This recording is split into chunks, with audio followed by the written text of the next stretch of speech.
And there we go. Apologies for the delay, everybody. Little PC troubles here, but we're back. I'm Richard Siegler. I'm John Lennon. And we're going to be talking 40K today. Hanging a lot of out, cool stuff. hobbying, frankly. painting. There's always exciting things to be done. A little bit of a Drukhari preview as well. Splinter Cannon's going to 2 damage. And Cavalite Warriors going to a 4 armor save. And getting an extra attack, right? And getting an extra attack. That's not bad. What? How many Like, points? that's like almost as good as a Servitor. Almost. Almost. Let's not get crazy. Servitors are unkillable. Yeah. I mean, we don't know how many points they're going to cost, although frankly it's probably the same It's as probably the same as the book. Yeah, What were they in chapter approved? I think they were like 8 or 9. Yeah. I want to say 9. Okay. Which is really, I mean, 4 up armor, not bad. Same as a Fire Warrior now, but it has an extra attack. Yeah, has an extra attack, has Hits a on slightly 3s. worse gun, but hits on 3s, so like, you know, It's pretty reasonable. pretty reasonable. Especially, you know, when you've got Power from Pain and all the other stuff Dark Elder can pull up. Might even be 8, but 9 sounds more right. Yeah, you know what? I think that's kind of cool. I'm not opposed at all to them getting a 4-up save. Frankly, I always thought it was weird that just generic Eldar had like the same armor as a guardsman when they're like literally head to toe armor, Yep. and a guardsman has like He's just a guy. a flak jacket and like some khakis. I guess some shoulder pads. Not that I'm knocking the khakis, but you need more than shoulder pads on the khakis if you want to take a las gun. John does love his khakis. I do love my khakis. It's fashionable and comfortable. Okay, maybe not fashionable, but it's comfortable. And I've got pockets. John needs his pockets. I do need pockets. That's where I keep my snacks. You know how it works. Gotta have snacks on the go. John was snacking like a man possessed last night.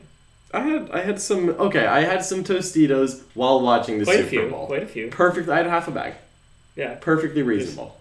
And to be fair, this is the family size bag. Let's be clear on that. Yeah, well, you know what? I'm half of a family. John is in fact half a family. I'm half a family right here. Besides, no one follows the Now, to serving be fair, size. with the lime ones, so. It was lime, and like those are dangerous. I know you like the lime ones. With John's snacking habits, you can't possibly You can't have slow just this man one. down. Absolutely, that's how you lose a finger.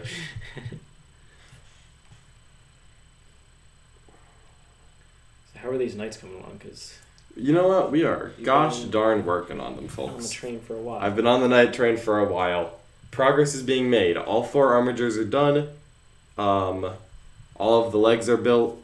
All of the armor plates have been airbrushed to my satisfaction, and now we are working on some of the detail work, like the metal trim on the armor plates, which I have to do extremely carefully because if I miss anything up, then I have to go back and airbrush it so that it's smooth.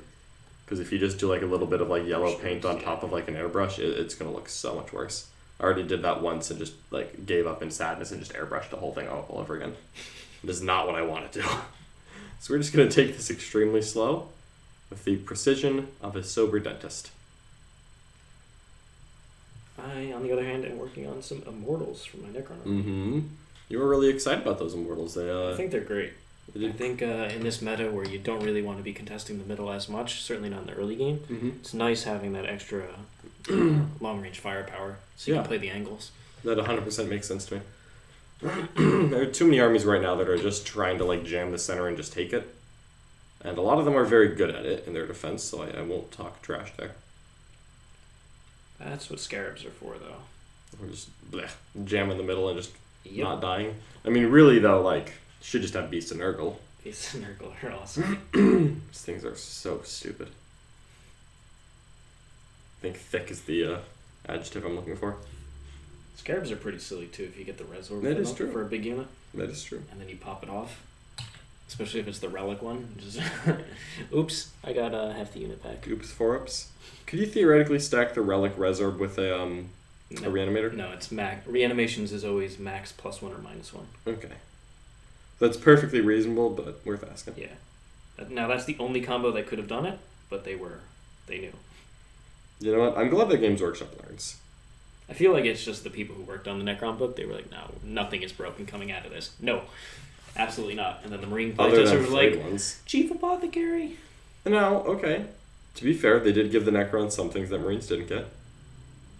Like a guy who can heal a 50-point model for free. The Necron equivalent is called the Phylacterine Hive. Yeah. It's a Cryptek Arcana. It's once per game. Yep. Pretty good, though. And you pay 20 points for it, not 15. It's pretty good. We've got Connor C. building a couple Blight Haulers to accompany my shooty Death Guard. I have not heard the word Blight Hauler in a while. That's a name I haven't heard in a long. It went up like 40 points from the old book to the new one. Yeah, it's got some really cool stratagems though, like the one where you cool. reduce the number of shots coming in by one. If people are hard countering your Death Guard by taking multi-meltas, just literally make them cry. Ugh, I'd be so sad. How many? Is it what, like 135 or something? I have no idea, honestly. It's not that cheap, but it's also... It's definitely not cheap, but it's not Mortarian either. Glad that you could join us though. Don't forget those silly horses are annoying too. What up, boys? New Florida Man 40K episode hype. Yo! It's TK Penny. TK Penny. Indeed, for anyone who's curious and wants even more of my voice, frankly, I don't know why, you can find it. Florida Man 40K is my personal podcast. There is no Nick Nanavati cameo. There's no Nick Nanavati asking for your money. It's just a bunch of guys on Brohammer hanging out and talking 40K. But also, you should still watch us here. Don't listen to that until after the paint stream's over. Have you ever tried to get Nick on there? No. No. I mean, I if I asked him, I'm sure that he would. Because Nick's a swell guy like that. I've been on there like twice, I think. Mm-hmm. We enjoyed having you every time. As we actually get events going, maybe talk about Necron sometime, we may try to steal you back for a little guest appearance. Well, there's a 3-person team tournament happening. There's a 3-person team tournament happening in a couple of months. Ugh, beautiful words, aren't they? It's been a while, folks. But it's in June, so like totally could actually happen and totally could go to it. It's restricted to 20 teams as well. Yeah, which isn't that many people in the context of, what team tournaments could be, but yeah. It would be fun. And that's what I'm all about. We'll see. I'm slowly like accepting like, oh yeah, this is actually a new ITC season. Maybe this one will matter. We can hope, right? Clown Mode Groper says, how many Immortals are we going to see on Thursday? Very likely 40 to 50. I think 40 is probably the number. 50 seems ambitious to get done. 40 Immortals, folks. That is many. I think we're going to see 40. Oh my goodness. I'm supposed to be painting Gaunts for Thursday's game, but I'm painting Knights instead. How many more Gaunts do you need? 30. Really? Yep. How many are you running? It's the weapons is the problem. Okay. Nick has many Termagants, but he has 0 Devour Gaunts. And I would like the Devour Gaunts. That's surprising. I thought I had 30. If you can find them, then please spare me painting. Well, we did trade in some Gaunts, and I was wondering if those were the ones that we traded in. No! To Warfire. Why would you do this? This is like early last, You're breaking my heart, Anakin. I feel like that might have happened. Oh my goodness. Yeah. That is despicable. I think the words, when would Devour Gaunts ever be good again, were uttered. Who would say such a thing? I wouldn't say that. I love Devour Gaunts. I've kept 30 for this exact moment. 140 for the Mythic Blight Haulers? It's not cheap. Not cheap, but you know what? Multi-meltas are cool. And they do have some cool rules, I think. I think they still give out cover or something. Yeah. Which is really not bad, especially... Or is it ignore cover? I think it's ignore cover. Oh, is it ignore? For some reason I thought they gave out light cover. Because I think one of the play companies gives out cover. I'm not really sure what they do. I just know that they can reduce my number of shots when I shoot at them. But that they have to do it at the beginning of the phase, so I'll know in advance. And that's kind of all I remember about them. Hey guys, did you see that post on Reddit about counteroffensive rule in Silent King? Goonhammer interpret different to you guys? Lots of comments. So I will tell you, I did get it ruled at Las Vegas Open. We sent it over to the guys at Frontline Gaming who had the ITC, and they ruled that it is very likely to be intended to follow all the same Fight Last abilities. And so that's how we played at Las Vegas Open. I think that's the most reasonable explanation. Different people write different codexes, and the verbiage is slightly different, but it makes sense that they're trying not to create 3 different versions of Fight Last. And the biggest thing for me is and again, this is the same thing where you can technically counter interrupt 8th edition Fight Lasts, but not 9th edition ones. Yeah. I feel like they should just be played consistently across books. Yeah. Where if a rule is in practice intended to be identical, then we should just follow them all the same. And that's where they're headed, though. Yeah, absolutely. They don't want to go to universal special rules, but they want to have consistency across books. Yep. So that they don't have to do individual FAQs for each one. So. So Yeah, I can totally see the argument where rules is written the Silent King is slightly different than like a Judiciar. To me, it's just it seems very clear that if one fight last does X, all fight last should do X. Goonhammer's not wrong. And until we have a larger tournament scene again, it's probably not too big of a deal. But I think that's also because the Silent King only works on models in range of him, not his Minears. I feel like it's already limited enough. Like I don't think it needs to be just literally like worthless. What else we got? Did you think we get a brand new faction here in 9th edition? Ooh, you know what? I'm gonna bet yes. Squats. Chaos Orcs. Squats. Mark thinks the Chaos Orcs. Squats are coming back, folks. I don't know if that's actually true, but you know what? I'm choosing to believe. I feel like it's unlikely that we're going to get one this edition. Squats. But are we going to get a Primarch this edition? I feel like they want to fully flesh out each of the factions that currently exist and then head to new ones. So, like, in Psychic Awakening, I don't want to just, put out this rumor here, but in Psychic Awakening, they did actually acknowledge the existence of squats. Yeah, the Demarug, right? Yeah. Like there were like a bunch of the like mixed into the Psychic Awakenings. There were a bunch of like messages being sent back and forth from the Imperium. And they were like all like fluffed up, and like one of them was like about like a rogue trader like stumbling across like a squat warship, and like trying to send like his findings to the Inquisition. Yeah. So like I feel like in some capacity squats are going to come back. Now for all we know, it's going to be a Christmas special edition White Dwarf character that is only available in an auxiliary slot and is 60 points for a character with a Meltagun. Because, that's how the Zotes came back. But, you know what? I choose to believe in the squats. Yeah, I just feel like they want to fully flesh out everything that all the different factions. I don't think squats are coming anytime soon. And you know what? We've been getting rumors about plastic squats for the last, 15 or so years, and clearly those have not all panned out. But you know what? Like, they're going to do all of the armies at some point in 9th edition. Yeah. So at some point in 9th edition, like, there could be time for squats. If you believe in miracles and Christmas... I think we'll see a plastic Thunderhawk before squats. Don't mock me. I fully disagree, because we will absolutely never get plastic Thunderhawk because it's not Primaris. It's going to happen. Boom. No, there's a Primaris gunship called the Overlord.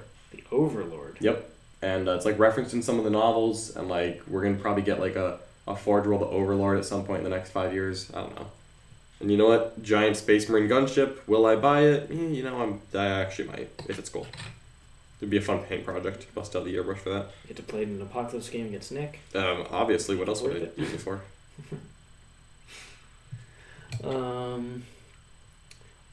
Armageddon Dust, a reasonable texture base on green winged Dark Angels. Yeah. Armageddon Dust kind of fits with almost anything. Yeah, that would look good. It'd contrast well with dark green for sure. Might look a little bit off if you ever put Deathwing on it, but for green wing it would definitely look good. And if you don't want to paint your Deathwing in the traditional bone color scheme, I'm just worried about like a bone, because like Armageddon Dust, isn't that kind of like a bone, like a tan? Yeah, it is a tan. Yeah, it's a darker tan though. Darker tan? Okay, maybe that actually would look good then. Yeah, it could work. I say go for it. Are you placing the warriors for immortals? Yes. So replacing the warriors so that I just have extra units across the board, and really it's the range difference that I like the most. On top of that, they just hit harder in combat for a lot less points. Totally makes sense. It's not like warriors are bad; they're still really good. Yeah. I really just like the attack difference. You don't need to go for as many Chronomancers because the Immortals don't really need it. Mm-hmm. But the +1 attack. That's what I'm all about. And just that they have more attacks than warriors. +2 attack. Like unbuffed 10 Immortals have the same number of attacks as 20 warriors. Yep. And then if you've got Anarchyr and the +1 attack nearby. Get Silliness and Silent King for rerolls. Silent King for rerolls. It can get pretty cool. Yeah. A single unit can put out just a silly amount of damage. Yep, I like that. Yeah, the Silent King's or abilities are just so good. I just really can't wait to take those away from him. Oh, you got to get past his psychic defense. You know what? Did it once, I'll do it again. Ezekiel. You're just not going to pass a 4-up and it'll be fine. I'm due a 4-up. I haven't passed it. You've made plenty of 4-ups. I haven't in the last 3 games. You've made plenty of 4-ups. But not in a while. I'm due one. You've made plenty. It's cyclical, John. It's not. It's going to happen when you most need it to not happen. That's okay. You want to turn off OBSEC? No. Get out. Space Rats? Oh, Space Rats. You know what? I would love it if they did like I want Space Vampires before that. Oh, really? Yeah. I mean, what would Space Vampires like? Enslavers?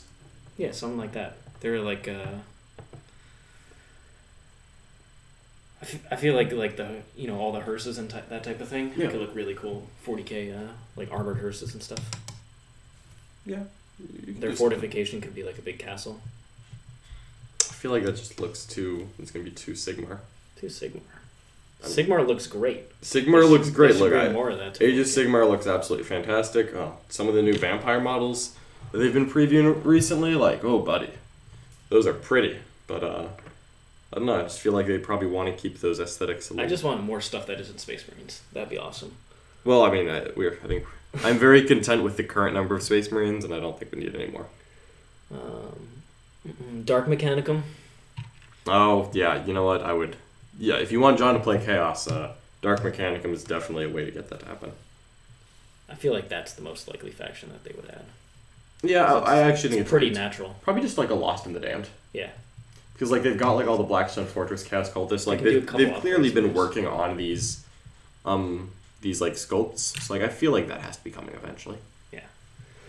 John Devourgaunt's, are you going Jormungandr on Thursday? Talked us through the list. I love seeing you lead the bugs. I am very excited to play bugs. However, we are not going Jormungandr. We are going with Kraken Kronos. It's tried and true. We're going to the Demon Karens. As much as I love the Jormungandr Hera duelists with Dakagons, I feel like they suffer a little bit too much into fast-moving infantry that just get there. Because once you start tagging Hera duels, it gets really bad.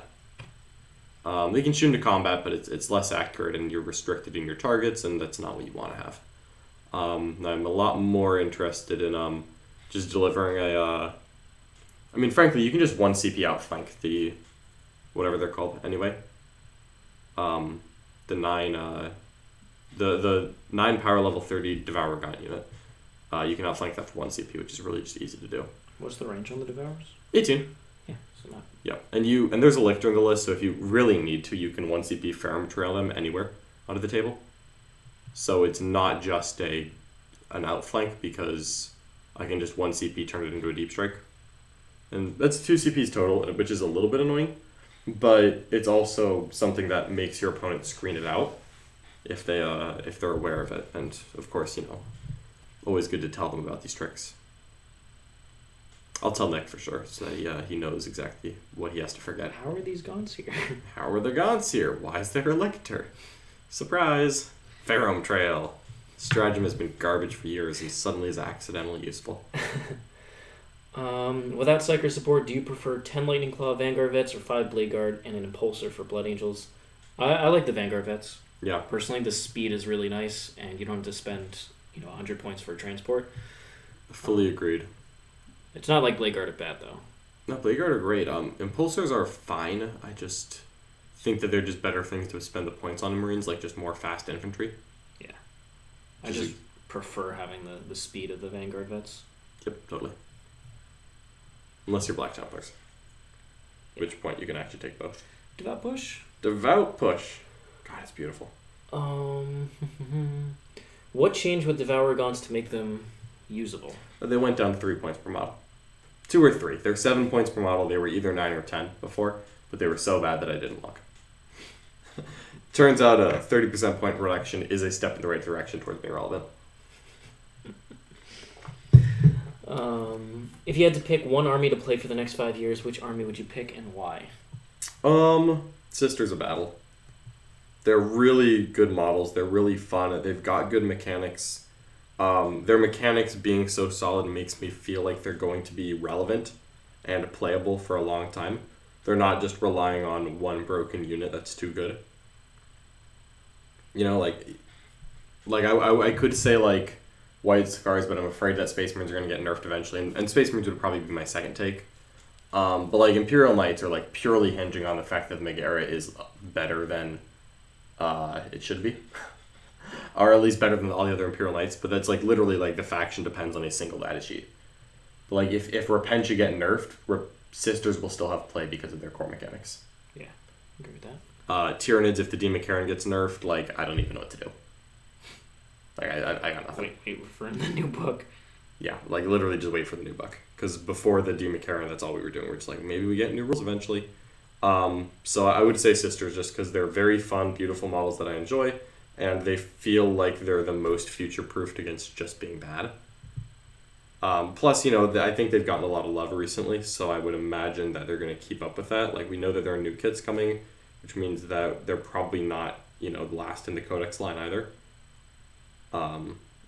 And, you know, like a well-supported Imperium faction is always going to be competitive. What about you, Richard? I would go Necrons because the most fun I have playing this game is playing the Silent King. No. It's just, I will care. take that fun away from you and I kill him with my guard. He is just so much fun to play. I will take your fun away from you. Just as you drain the fun from everyone you play against. Oh, rolled another 4-up. But, you get 4-ups every single time anyone attacks the Silent King. Yeah, and they waste a whole turn. And like, awesome. Because you just make all your 4-ups. It's not a waste if you just roll average and die. This is the Silent King, John. He does not believe in averages. He stands do above you. the average. Neither do you. It's insulting. It always happens when you target my favorite models, though. This is why I don't do these things. Don't target the favorite model. No one else gets this.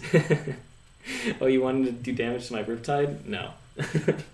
Not happening. 3-up Involves all day. Get out of here. Remember when you tried to kill it with the Vindicator Assassin? And it was just like, you just need to do one mortal here, John. No. I know. I'm aware. I rolled a 1 into a 1 when I was doing D3 mortals on a hit. It's not gonna happen. Didn't even need a wound, just on a hit. I'm well aware of what happened. Don't know if you know this, but no one had prepared for Brexit. There's a lot of delayed models. My pre-order is stuck in Germany. Does it affect you in the U.S.? It does indeed affect us in the U.S. The supply lines all over the globe are actually pretty hindered for Games Workshop. Mm-hmm. So Warfire Minis, which is our mini sponsor, yep. It had taken them a while to get certain things, and Games Workshop restricts how many of each kit you can buy from them, from the suppliers. So yeah. It has taken us a while to get different things, but Warfire has been really great to us. Yep. Like, it took us a while to get our Death Guard Codex, but it's in now, and we got our Dark Angel Codex at the same time. Yep. Which is absolutely wonderful. Don't you worry that people will find it easier to wipe 10-man Mortals versus 20-man Warrior unit? Sure, but usually it's trading. I'm happy to... It's easier to trade a 10-man Immortal unit. Mm-hmm. Because sometimes when you put something out, it's going to die no matter what. Yeah. Like, you're getting charged by, like, 10 Blood Angel Vanguard veterans. It's like, yeah, whatever I have is dead. In Assault Doctrine with Hammer of Wrath. Like, just all the buffs. It's like, yeah, they're going to die. Yep. But I only traded 170 points now instead of 260. That's important. So I think it's worth it for Necrons just to have more units, especially because you want the extra range now. It's the combination. Mm-hmm. I think the range is by far the biggest deal. The extra range is really what you want in this meta because Death Guard and Dark Angel is very, very similar to each other. Yep. And so both of them combined are shifting the meta. Yeah, because I think a lot of people are going to build in the same tools to deal with them. They're not really space vampires, though. Like, they tried to go Blood Angels. They're not really space vampires. Their rules aren't very vampiric. No. They could really take that a great... if you saw the new vampires that they're releasing, that like 4 vampire kit, they look amazing. Oh, yeah. They could easily 40k-ify them. Yep.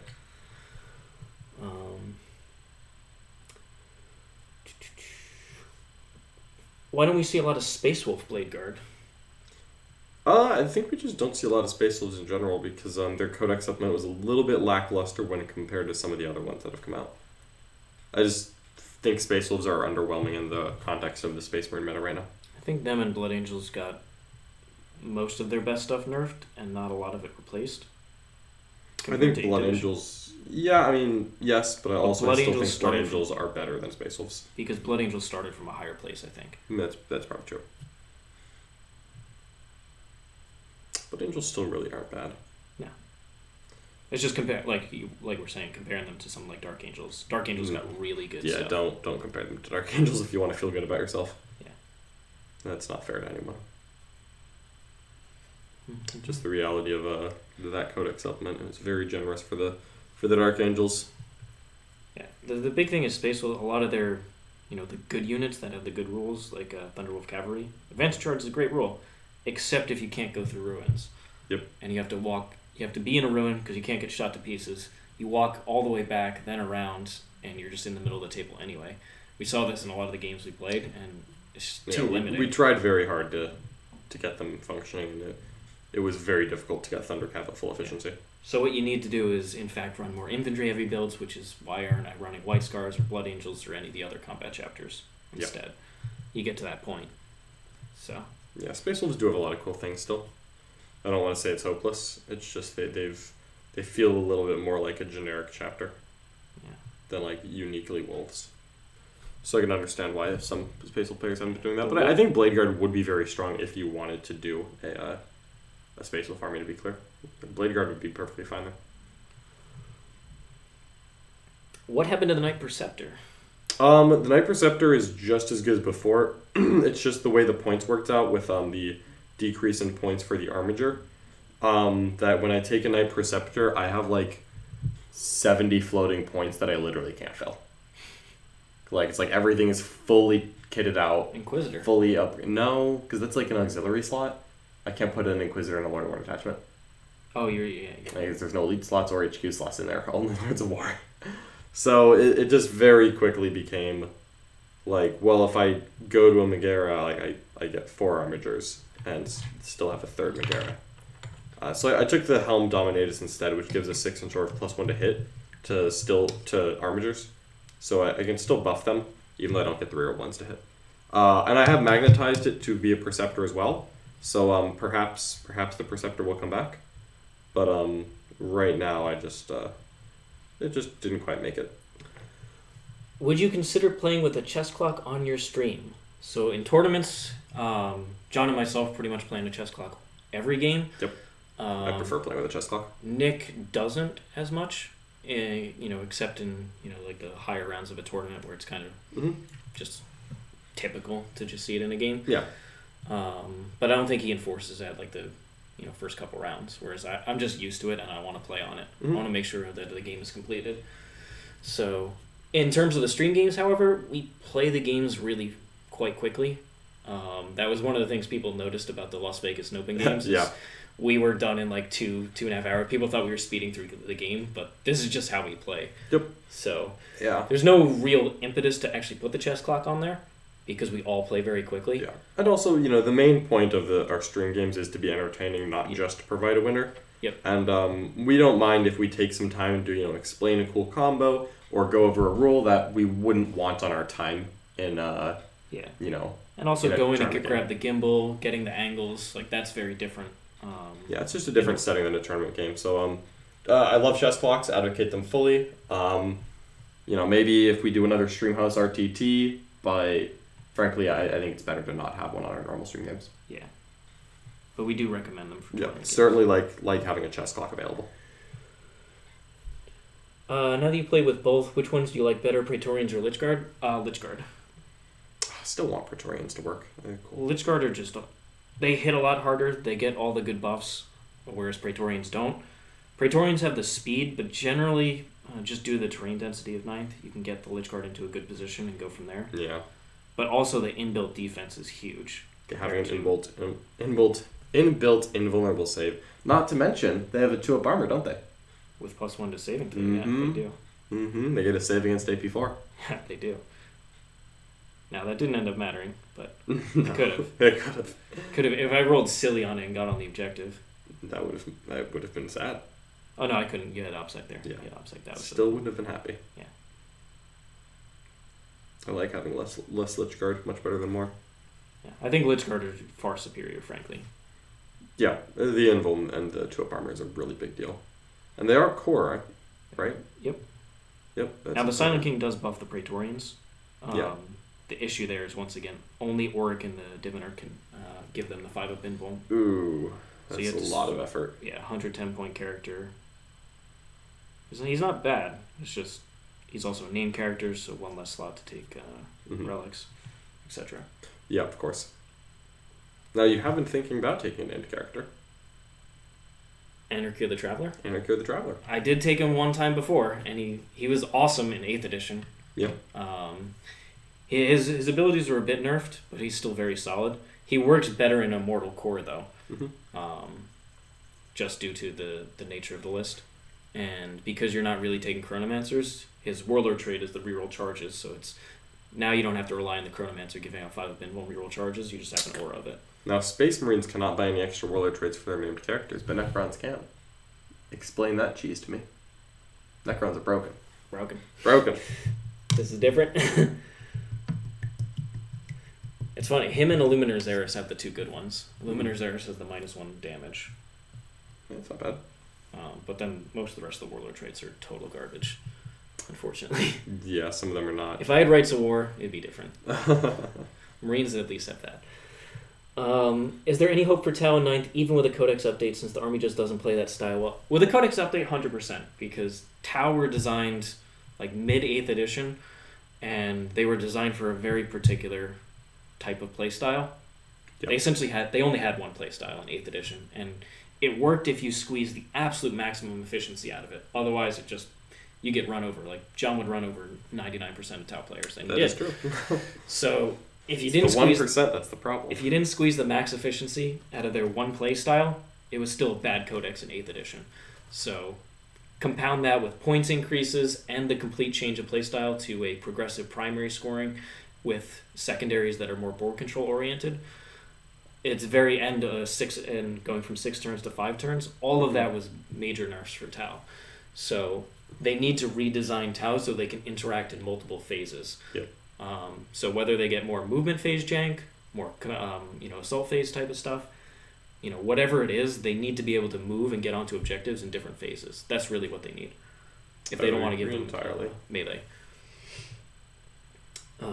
So I think the people at Games Workshop recognize that Goonhammer sent them all the data. Like Tower easily the worst faction. Gene's Third Cult is actually worse. Statistically. Really? Has lower win rate. That's surprising. That's as of the February update. Okay. So I think Tau may have somehow gone very slightly up, probably with the ability to fall back and shoot. Probably. But Gene's Third Cult have dropped into last place. Which does not diminish the fact that Tau were easily one of the 2 worst books in the game. But Gene's Third Cult did manage to go lower. All right. Wow. Poor Gene's. You hate to see it. Yeah. I mean, to be fair, GSC kind of, their codex falls into the same thing as Tau, where they had a playstyle, they got a campaign book that added to that playstyle, and then got taken away with 9th edition, and most of their data sheets are terrible. Yeah. Just you like pay a a lot of points for T3 and a 5-up. Yeah. So they needed a whole extra set of special rules. Yeah. In Tau, it's the extra defense that the units get. For Gene Tiller Cult, it's the extra offense you can put on a unit. When you start taking those away, or you increase the points on them further, it's very difficult to justify. Yeah, that was the biggest problem.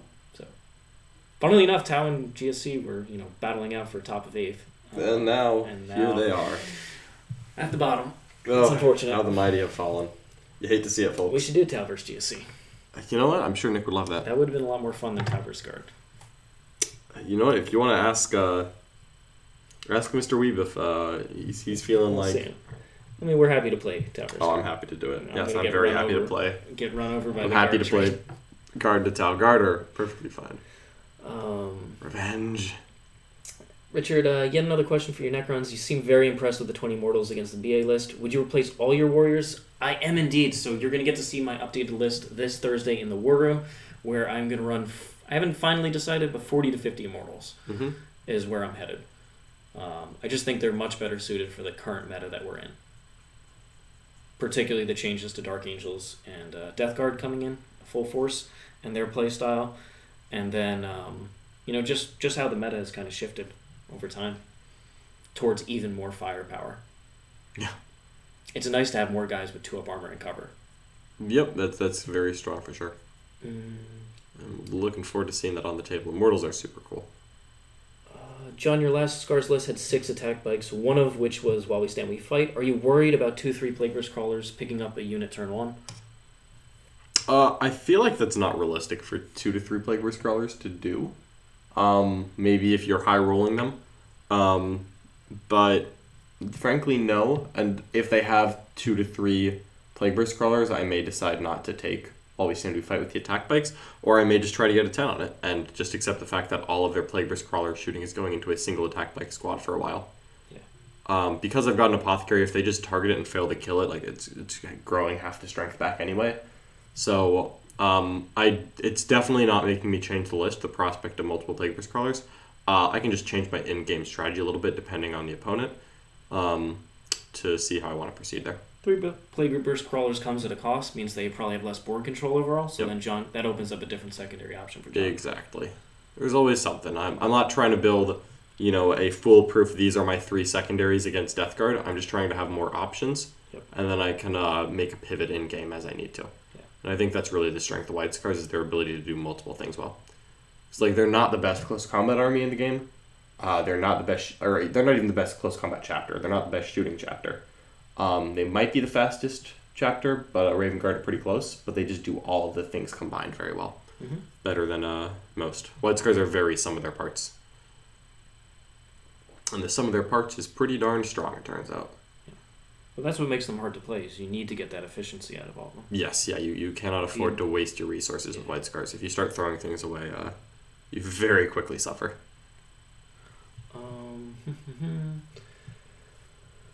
A lot of love for the Knights in the chat. Yeah. Oh my goodness, folks! I am so excited for this night. We are going places. Necrons can't get relics on their special characters. They can get the Warlord traits though. Yeah. Through rarefied nobility. Mm-hmm. It would be amazing if they could get relics, but that's just not a thing across the no, game. That's not a thing. Is there? I mean, Jean's Thurkle can. On a name character? Wait, they don't have a name character. There it is. Only faction in the game. Knights have a named character somehow. Canis Rex. God, is he terrible. Is there a famous GSC patriarch or? There are a couple of like Maguses and Primuses that have gotten some love. Jean's Thurkle had named characters in 7th edition, and they got because the original the Magus and Patriarch and Primus, that little 3-box. Brood Coven. The Brood Coven used to be a set of named characters, and then they just turned them into generic versions. Okay. Which is fine because generic versions are probably better. Well, they were much better than the named characters because the named characters were literally the exact same thing with literally 0 special rules. They just couldn't take warlord traits and relics. But that was back in before the Codex really came into its own, so it wasn't as big a deal. That was back when Jean's Thurkle rules were found in a White Dwarf download, so it wasn't a big deal back then. Hey guys, in your Necron list, you moved away from running command barges. What were your reasons? Ooh. I just wasn't getting the value out of it, frankly. In theory, it's really nice having an extra 12-inch move vehicle for late game, hopping onto objectives, make a charge in there. Yeah. On paper, I see it. And then it's very defensive with transhuman, -1 damage. Damage, yeah. Ability to boost the invul to a 4-up, right? Yep. With a 1 CP. Really good stuff. It's very, very solid. The command barge is actually good. I just wasn't getting the value out of it, how the list played. Mm-hmm. So I'd rather the cheaper Lord and then save those points and get extra tools on the list. Yep, and you still get that nice voltaic staff. Yep. How much cheaper is a Lord than a Barge Lord? So the Lord is similar to the Overlord, which is going to be about 135 points, 95 base. And then the basic Lord is 70 points. Get 100 with the Resorb. Yeah. And how much is the Catacomb Command Barge? 180 with the Resorb. So 180 versus 75 going to 115? Yeah. Okay, yep. It's not insignificant. It's not insignificant. And if I'm just not getting 180 points of value out of him, mm-hmm. Because think of it now, that's a full Immortal squad. Yeah. It's tough to justify because I wasn't getting that type of damage. Also, that used to be one of your while we stand fights, right? And now it's no longer. 100%. That's another big thing there. So no longer trying to take the expensive characters. So I think that durability is worth a lot less. Yeah. Once he uses the Resorb, you'd like to keep him alive, but if he dies, it's no big deal. Right? Yeah, no big deal at all, really. Yeah. He also had the 4-up, try and get him back up. Ooh, that's right. I was waiting for that Vanguard bet to go in. Yeah. See, you could have told me about that. He's I waiting to gotcha me. I didn't have CP Oh, okay. at that time. That's why I didn't tell you. That's reasonable. That's alright. I failed the charge anyway, and it really wasn't worth. Yeah. Really wasn't worth the effort. No, just get the points. Yeah. That's No, I just wanted the big moment of glory kill. You got to go for the glory kills. In a Dark Angel competitive list, which two of the three would you take for the Vanguard detachment? Captain, Libby, Chaplain. Oh, you only take a Libby. And by Libby, I mean Ezekiel. I don't think you take a Captain, Chaplain, or Librarian, other than the named character versions for Dark Angels. The Dark Angel named characters are, like, silly good. Both Azrael and Ezekiel are just so vastly superior to a Captain Librarian. Asmodai sucks. I have nothing to say there. But He's the Chaplain? He's awful. He's really bad. He's like he's not bad for the points. It's just that he does nothing more than a normal chaplain and can't take a relic warrior trait. Yeah.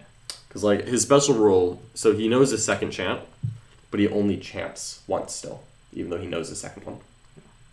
Is he their Master of Sanctity? He's not. He actually was in the fluff, and he got demoted for wiping out a city of 75,000 people because there might have been one member of the Fallen inside. But then, like, it turns out that there wasn't. So he just wiped out 75,000 Imperial citizens because, like, he's like, well, what if there had been one of them a traitor? Yeah. And Azrael's like, bro, what are you doing? That's actually fluff. Not even exaggerating this. He said, bro, what you doing? And then he's +1 to cast his litanies if it's a Litany of Hate.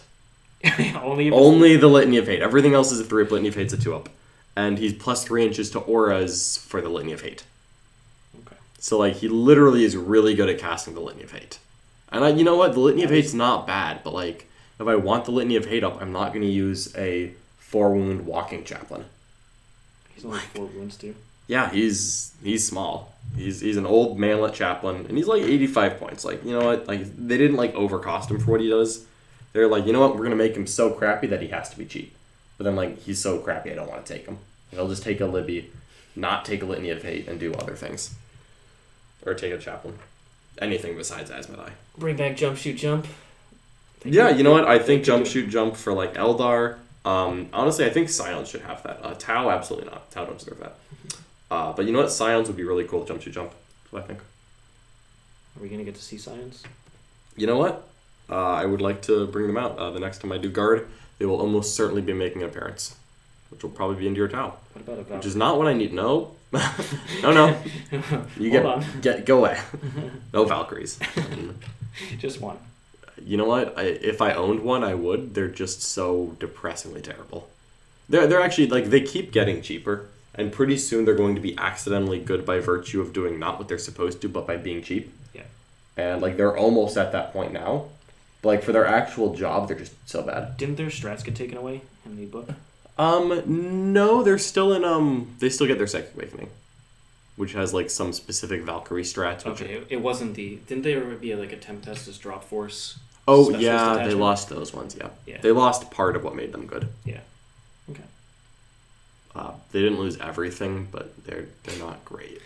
And, like, they didn't have much to lose. Thanks so much to Gabriel Frost for joining us as a What's channel up? member. Really appreciate your support, and welcome. Welcome. Thank you for coming to hang out with us. We also have a very good relationship with people with the last name Frost. That is true. I do love Frost. It's a little warm in Florida here, but we still love Frost. Ooh, is that a $10 super chat? $10 super chat from Jean Kundong. Welcome. I love your Elio Nopin Necron list. How does it match up against Dark Angels or Death Guard, though? Also like the Hexmark Destroyer to kill scramble units or outflank Repentia. Ooh. Have you tried running him? So, for the first question, and thank you so much for that super chat, how does that Necron list fare into Dark Angels and Death Guard? I think it fares decently well. Mm-hmm. A lot of obsec bodies, great durability, has mission shenanigans with reanimation, has the big break of Lich Guard that hit hard enough where they can cripple a Death Shroud or Dark Angel's Terminator unit. That's all great. I think having extra range is going to be super helpful, especially as the meta, the Marine one in particular, shifts towards attack bikes. Being able to help pick them off with Immortals from range is going to be pretty important, in my opinion. That's true. So I like shifting more towards the Immortals. mainly because of those two books. And Immortals also have the benefit of being able to trade more efficiently into armies like Sisters, where they have a big brick of Repentia. It's a lot more efficient to throw that into 20 Warriors than it is to throw it into 10 Immortals. 100%. So I like that the Immortal switch from that list. So if you want to see what that list is going to look like, we're going to post it, in the next couple of days, and I'm going to play it in the War Room against Mr. Nick Nanavati's Death Guard. So you're going to actually see my latest Necrons versus How the do Death Necrons Guard. do versus Death Guard? I've been wondering myself. This is a matchup I've been kind of hoping to watch, and I'm really excited to see how it plays out. Now, for Mr. Hexmark Destroyer, I feel like they just forgot a couple rules in his data sheet, like ignoring Lookout Sir. He isn't horrendous, but you mentioned the two good things he is. He actually does well, which is I'm just going to pick off this really cheap unit, like 2 Death Cult Assassins coming into Scramble. Yep, yeah. The Hexmark Destroyer will kill them. Or picking, whittling down a Repentia unit. So bring in your Repentia from outflank. Here comes the Hexmark Destroyer, kills a couple. They charge in. He overwatches on 2-up. He kills them, cripples the unit. Now the issue there is really no good players outflanking Repentia anymore. They're pretty much always just starting them on the board behind their back ruin. Maybe they only have 1 Rhino, that's fine. Starts with a Repentia unit inside. They send that off turn 1, move advance the second Repentia unit up, it embarks in the Rhino, and just rinse and repeat. Because indirect fire is very rare in the game right now, so you can just start that stuff on the board behind a different ruin and get it into the Rhino when you need it to. So most Sisters players just are not outflanking Repentia. For Scramblers, yep, there are some cheap units that Scrambler, but there are also quite a few durable units that Scramblers as well, like Marines using guerrilla tactics on an Inceptor, or not Inceptor, Incursor unit, or the Infiltrators. The Hexmark Destroyer is not going to do a whole bunch there. AP1 is awful, 1 damage also is not great, so it's very niche what he does, and I think overall I have better tools into Sisters without wasting 75 points on him. I think you should put him on stream, specifically into Nick's Sisters, just to see what happens. Okay. Hard counter the Repentia. I will do that. He's going to reserve a Repentia unit, guaranteed. Most good players don't reserve their Repentia. Nick just immediately. Oh, look at this. He's so cute. Look at him. Hexmark Destroyer. You give him the Relic Pistol, too. Oh, my God. What does the Relic Pistol do? Does it replace all 6 of his pistols or one of the 6? It doesn't replace any. It's just a thing that he gets to shoot once. Well, he gets to shoot it once per turn. But it's also pistol, so he gets to shoot with all his weapons. Yeah. What you do is you roll for every model in the enemy unit. 6s are mortals. Oh, that's cool. It auto hits. That's dope. Yep. So, I think it's decent. Venom Crawlers. Ooh. Who is shouting at 5 pounds at us about Venom Crawlers? Lee Churchward with a £5 super chat. Thank you so much. Venom Crawlers are cool. Can they have a place in a Chaos competitive list? Struggling to find a reason/purpose to put them in my list. I think Iron Warriors are the list, right? That buffs them the most? Yeah, Iron Warriors have the most buffs for Demon Engines, and, that's relative here. I'm not going to claim that this is the most competitive list in the game, but if you wanted to do Demon Engines, Iron Warriors would definitely be the way forward. Yeah, like you said, they're not spectacular. However, we saw the Demon Engines that Death Guard have get buffed in significant ways, like +1 weapon skill and ballistic skill, and they got cheaper as well. Probably going to happen to the other Demon Engines because they also haven't seen competitive play. Yeah, and we unfortunately don't know when Chaos Space Marines are coming as a codex. GW hasn't given us any previews, so for all we know, it's in the next 6 months. For all we know, it's in the next 3 years. But whenever it happens, and you know what, Chaos are a fairly popular faction. I would guess that they're getting roles, and given the love that they showed Death Guard, probably pretty decent ones at some point soon. Yeah. And it's Death Guard showed that they are willing to relook at the Demon Engines and actually make them something you want to take. I wouldn't sell your Venom Crawlers, but if you want to play them right now, I would say Iron Warriors are probably your best bet for the time being. But thank you so much for that super chat. Yeah, we really appreciate it. Is that the Hawkshroud paint scheme? It is a bright yellow, but I am doing it as a custom house. Still working on the custom decals. Those are proving harder to get than I had hoped. But I'm going to try to do something cool when I'm done painting them. Yeah, it's not quite Hawkshroud. But I do like the bright yellow. Is that a knight stepping on a rhino? It is a knight stepping on a rhino. That is what I'm painting as soon as I'm done. Is it a Chaos Rhino? It is going to be a Chaos Rhino, of course. What Legion? Red Corsairs. I like. You don't like Huron Black Red? I do actually, but I like trashing the Red Corsairs as much as possible. It's because my Space Marine chapter has a rivalry with the Red Corsairs, so whenever I put Chaos on my Imperium stuff, it's always Red Corsairs. Like my Blade Guard Sergeant is like planting his sword through the chest of a Chaos Marine. Just little things like that. I do actually like the lore of Warhammer, so I try to put little tie-ins when I can. I'm less convinced, and that's why you're going to see Shadow Sun and a Farsight Enclaves list Aww. when we play Tal next this month. Commander Shadow Sun and the Supreme Command coming to help out the Enclaves. Shameful. I was tempted to just to put Farsight in there simply because it would be God. both of them. Oh my But no. goodness. So she's in there for an actual reason. Yeah. Competitively fine. Yeah, but not fluff-wise. Murdering my lore. She hates Farsight, and Farsight doesn't particularly like her. Yep, makes sense to me. I mean, he did leave the Empire. For the greater good. Yeah, I can't blame him. I would leave the Empire too. Sigs, now that you try Immortals, do you think, what do you think about Illuminer and the potential buff to T6 Immortals? I wish he had a reroll on that, like a lot of these other ones Fabius Bile got, but... He doesn't have a familiar. He needs a Plasma Sight. Give him the Plasma reroll. Sight. On the one he kills the Legion of Zeras. the Dang it. legendary Plasma Sights. They're back. What did I use it 3 or 4 times and it killed 2? You used it 6 times, but you killed 2 or 3 of the Scorpax. Yeah, I think it was like half the time I... Yeah, you definitely were going above 1 and 6.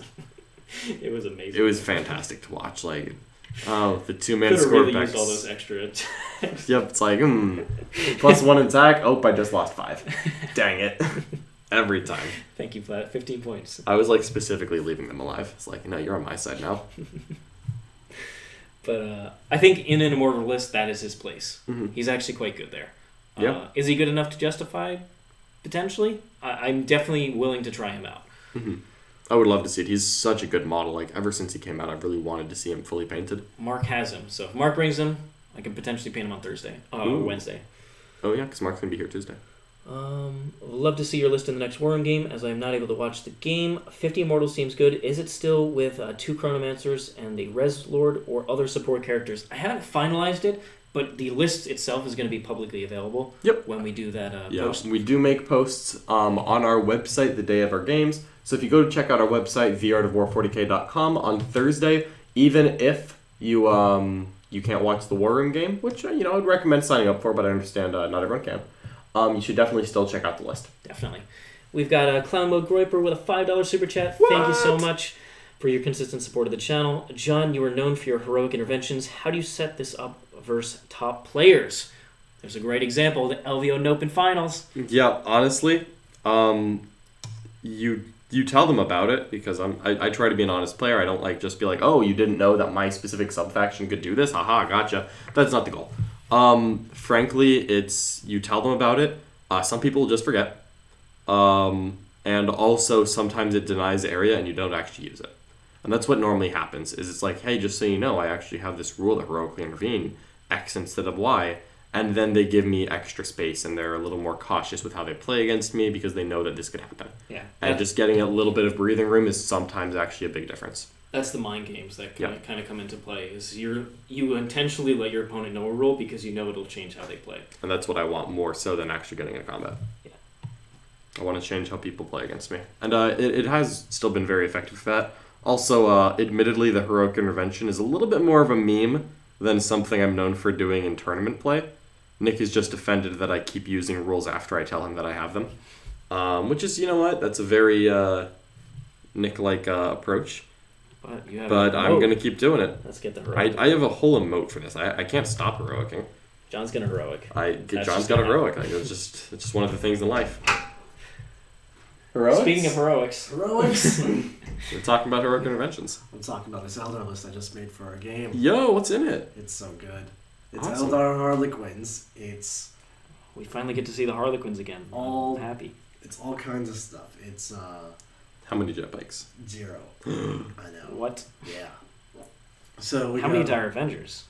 48. Yes. Oh my goodness. Azurman? 48 No, Dire 48 Avengers? Dire Avengers and 45 Harlequin troops spread across 15 units. So 9 units of 5 Harlequin troops, 48 Dire Avengers. Is this 3 detachments? Yes. Bat, Patrol? Yeah. And you have -7 command points? I start with 5, I think. It's actually not that bad. Yeah. And then the Wowie stands are 2 Shadow Seers and a Farseer on a jet bike. And I'm just going to run around the table scoring points on you. Interesting. That's kind of cool. Yeah. I'm excited to play against that. Yeah, I'm really excited. You know what inspired me to do this? What's that? Right as I was taking a shower. Right now, everyone, we're doing kind of our streaming setup stuff, so it's mid-progress, which means my bathroom is covered in models. So while I was taking a shower... His bathroom. There's a large amount of Harlequins just sitting there. And I was like, where'd all you come from? And then it got me thinking, I was like, you so many Harlequins, what can I do with this? And then here we are. Interesting. No Shadow Specters in this list? No Shadow Spectres. No Azerman? Nothing costs more than 14 points. What the heck? I don't want expensive things. Very 3 models, interesting. 3 models. Because I was thinking, why did Harlequins kind of fall out? I was like, oh yeah, they lost while we stand as a secondary. And that So are all the sucked. Harlequins 5-man? Yeah, it's labelly 15-5. Well, the Dire Avengers are 8-man. But it's not bad. That is not bad. Very interesting ideas here. So I gotta refine this. Yeah, and we're going to see this in action on Thursday on this channel. Yeah, I'm supposed to be doing other stuff, but I got the mojo flowing right now. Absolutely. You got to get your Eldar juices going. It's a shower. Whenever I take a shower, good things happen, right, Teeks? Mm-hmm. Well, hopefully don't know. good things for the rest of us. I hopefully don't know about whatever good things are happening. Hey guys, love listening to you while I'm painting along with my own models. Great vibe. Really appreciate that, and thanks so much for hanging out with us. Ready for the Nights, Nick?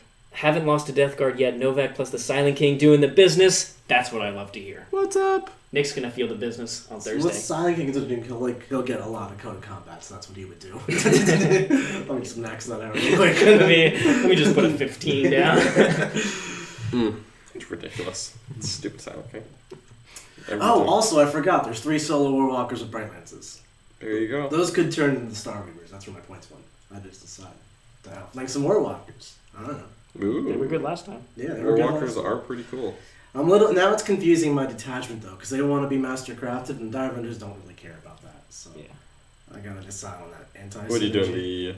The ignore cover and extra range? Yeah, I think I like that combo a lot. There's also extra AP within 12 inches, and I feel like there's going to be a lot of boxing with this army, so maybe that one. Because extra AP and ignore cover is like when you actually can threaten stuff. Yeah, that'd be really scary. But the extra range, I'm never going to complain about that. Yeah, that's super cool. I'm really looking forward to seeing this army on the table. Yeah, I think it's a very different approach to Eldar, but I think it's like everything I've been trying to do with Eldar is like play the mission. What if I just actually tried to play the mission? Like, screw everything else. In a competition, how far do you warn your opponent about potential jank and tricks? If you see somebody setting up for a play not knowing, you can do an out-of-phase movement. Do you warn them? I personally do. Yeah. Just because I don't want to win the game on that, because that's what people will say. You won because of that, instead of, hey, I outplayed you the entire game. Yeah. So I don't want it to come down to a moment like that. And also it doesn't feel good. It's not sporting, really. Yeah. Yep. There's so many rules in the game that you're bound to miss one or two of them. Yeah. And I always try to tell people like some janky rules in advance, but some things don't come up until like in game, because I can't tell my opponent all 50 stratagems that a Space Marine has. I mean, you kind of be reasonable with it, but err on the side of being nice to your opponent. Like, if you're thinking about it, just tell them. Yeah. If the question is ever, should I tell my opponent about this rule? The answer is probably yes. Yeah. Now, if you've told them 6 times already, and then they move up within 3 inches of your Imperial Knight, at that point, no mercy. You stomp them for the Emperor. But after the first 4 times you warn them about a heroic intervention from Custodian Guard, you just kind of do it. Which one's your Smash Captain? Which one's the Smash Captain? The guy with the hammer. I mean, a Thunder Hammer costs much more than a Chainsaw. Clearly, that's the Smash Captain. What would you guys change in the LV Open winning list to improve it? Oh, we're going to record a podcast like right after this paint stream. John and I are going to talk with Tank Roberts, who designed the list, and we're gonna all discuss it. John, look excited. Look alive. You won with that thing. I'm very excited. I'm excited about crushing your Dark Eldar. But Tank is an absolute gentleman, and it's going to be great to have him on. Yeah. Ooh, Dark Eldar. Screw that third Harlequin detachment. I could get a Homunculus with the Vexator Mask and teleporting racks. Can you do that? God. No, I'm not going to do all that. But I could do that. I'm going to think about this. We had all the racks came in. Witches, like Chardonnet's in We got here. 30 racks in. We got 30 racks, and it's a sign. There's 0% chance Nick paints a single one of Also, those now this we'll week. forget about the painting, the building, John. No, he's gonna build 2 of them. Then he's gonna ask me if I'll do it, and I'm gonna say no. Then he'll ask Mark, and Mark will say yes. He's gonna bribe Yeah, Frosty Mark. Forge. Do you think there should be seasonal maps in Warhammer 40k similar to StarCraft 2? I would love to see rotating maps, especially rotating the poorer, less balanced ones. Mm-hmm. In StarCraft, one of the things they did in Brood War, which is the original StarCraft, is they changed maps depending on the meta. So instead of having the design team actively bounce around the game, they used the maps to kind of help balance it. So there'd be some Terran favored ones in this particular meta. Some all sorts of new Zerg builds came out. We're gonna make some maps more friendly to Protoss to help that matchup. That type of thing. Now, it's not quite 40k has dozens of factions, so it's not really that easy. But I would like to see things like Party Target and Direct Assault, rotated out, and we get some new maps in that are a little more balanced and better. I would love to see that as well. Priority Target can get out of here. Yep. Or they just they leave Priority Target the mission, but change the secondary and Yeah, that's perfectly fine. I genuinely like the moving the objectives part. Yeah. I really hate the rest of it. Yep. Top 5 40k players currently can include ourselves. That's really hard because we're going to leave people out. But I will say, like, the top 20, 30 players can all take games off each other, no problem. 100%. That's the biggest thing is that it would be very easy for me to say like, oh yeah, Richard's a top 5 player. He's got great tournament record. I play against him a lot. He's a very good player. But frankly, there are players in Europe, that I don't get. Canada Australia. that I don't get to play against, so I wouldn't be giving them a fair shake. Yeah. And there's no event there, so like I don't know how well they're doing right now. Totally. I'm sure there are a lot of players, so don't have a really good answer right now. Hopefully, as the tournament season picks up, especially the international one, we'll get to see a lot of these top players interact with each other. How many of your armigers are you going to heroically intervene, John? 4. All 4. Actually, only 3 of them will heroically intervene. I've decided to make one of them a free blade. Yeah, you can get OPSEC. And if I fail a leadership check at the beginning of the turn, I can't use any stratagems on that knight this turn. But it's an armiger. Yep. It is fine. But I just have an OBSEC knight so that if people start doing crazy things, I can go contest them. I don't want just oh no, there's one Cavalite warrior alive, I get the objective. No. Knights can't afford that. Knights really can't afford that. And also, if I leave an armiger on a backfield objective and someone just deep strikes their Furies and just hits a charge, I probably don't kill all 5 Furies. I probably kill 4 of them. Yeah. And then I just don't get the objective. And I can't afford that. Nope. So taking 1, it'll lose the benefit of being House Crashed, but it's still a Mechanicus Knight. But it gains OBSEC. And I think that's a very valuable switch. Would you say Thunderwolf Cavalry being cavalry and not being able to run through walls makes them less likely to be seen on competitive tables? That is 100% the reason. I understand why Thunderwolf Cavalry are cavalry, but I don't understand why cavalry is so bad. Yeah. Being a beast is just much better than... I just hate that wolves can go through walls and marines can go through walls. But as soon as the marine gets on the wolf, they're just nope, I'm not getting off to go through this doorway. You kidding me? We are going around. It's I'm sorry, sir, you can't enter the building until you get off of the wolf. You're not going to let my pet inside? No, we'll let the pet inside. You just have to be off of the wolf. I'm going around. Too much power in one man. Yep, absolutely not. I'm not doing that. Ugh, Space Wolves. They try so hard. Wouldn't it be better to run the Majera Knights as chaos, exploding hits? House trait doesn't work with Titanic Feet, but Siege Clause is a fair game. You know what? If you want me to betray the Emperor, I say thee nay. Absolutely will not. It would not be better to betray the Emperor.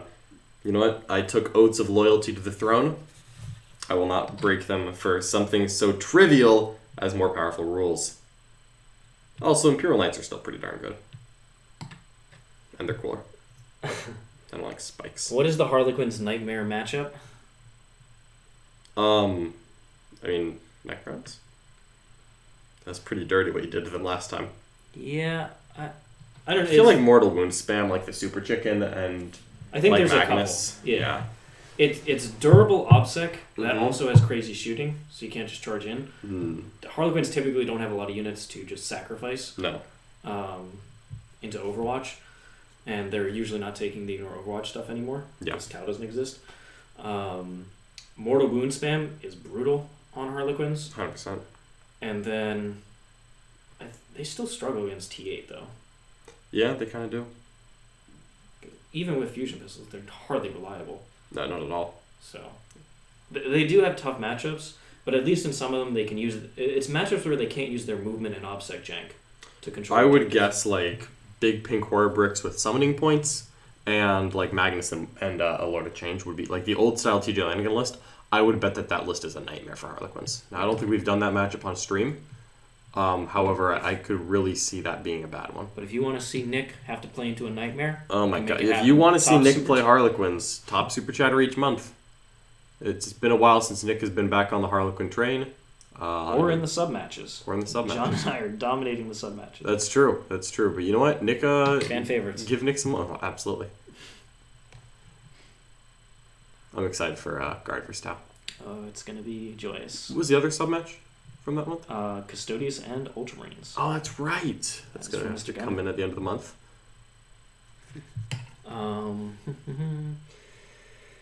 Does Nick keep models in the bathroom? Not intentionally, just because we were moving stuff around. Yep, the master bedroom is our stream room, and it has an attached bathroom and closet. And that closet has a lot of model storage in it because no one lives in that bedroom. Yep. It's an entire walk-in closet, so it's perfect for 40k stuff. Absolutely, it is literally just models. No clothes allowed. Not keen on Primaris models, so run Long Fangs for my Space Wolf army. Used to run Plasma, but the changes to Fangs have ruined that. What would you be a better weapon choice for Multi-Meltas. Yeah, Multi-Melta's got a significant increase, and they're pretty good in the meta, especially into armies like Death Guard. Yep. Yeah, if you want to take Long Fangs, I would say Multi-Meltas are probably the best one to take. That would be my guess. Good afternoon, gents. How's it going, Saber? In your opinion, how would you best fix the Locust Heavy Destroyers? Second shot with the Gauss, T6, some kind of reanimation buff, just a points drop. Points drop is usually the one that Games Workshop goes with, so I'd say that's the most likely. However, yes, I would change the gun. Yeah, I think that the gun is just not conducive to a balanced unit. No. Like, its gun is insanely powerful, but only one shot, so it's going to feel bad. Either you are utterly wrecking what you hit, or you don't do any damage at all. There's no median there. Yeah. So I would love to see it go to 3 shots, maybe lower damage. 2d3. Even like D3 plus 1. D3 plus 1, yeah. Yeah, D3 plus something 1. Consistent. A little better than D3 damage, but D3 plus 1 I think is fine. Yeah. And then go slightly down in points. Especially because they don't get the rerolls. They get reroll 1s from being destroyers. Yeah, you have to take the Scorpec Lord to get reroll 1s to wounds. That's a 130-point character on top of that. So it's a lot of effort. They're just not consistent. Or you have to be the Custom Dynasty or Zerakin to get a reroll and the wound roll. It's tough. I think that what they're going to do is probably eventually drop its points. And it's still probably going to be a little too all-inner. Mm-hmm. But yeah, I would rather a redesign of the gun, frankly. Yeah, but Necrons have a lot of options, so I don't feel bad that it's not great. But you know, it is what it is. Hopefully, it'll get some love.